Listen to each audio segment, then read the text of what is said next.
चाहिँ मेरो घरको बाटो पूर्वपट्टिको यता यो मेन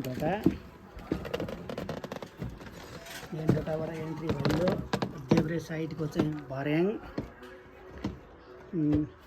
अनि भित्र गएर दाहिने साइडको चाहिँ गेस्ट रुम हो एउटा।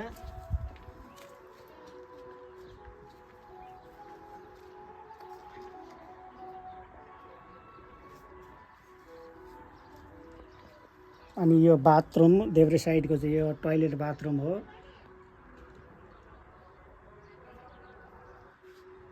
अनि भित्र गएर एउटा हल रुम, हलको एन्ट्री ढोका यो चाहिँ हल हो। यसको दाहिने साइडमा चाहिँ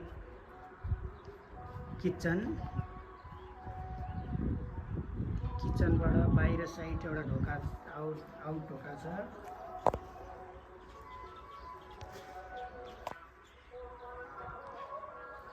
यो चाहिँ बाहिरपट्टिको ढोका भयो, बाहिर जाने।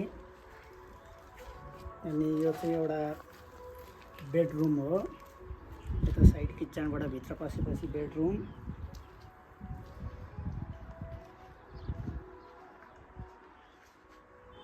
बेडरुममा चाहिँ दुईटा झ्यालहरू छ। अनि फेरि यो अर्को भित्र पसेपछि यो पनि बेडरुम हो। यसमा चाहिँ एट्याच टोयलेट बाथरुम राखेको हुनाले गर्दा सिङ्गलभन्दा झ्याल राख्न मिलेन। यो चाहिँ सिङ्गल झ्याल भएको रुम हो। र यसमा चाहिँ यहाँ वाल आउँछ र वाल भएपछि यो चाहिँ एट्याच टोयलेट बाथरुम हो।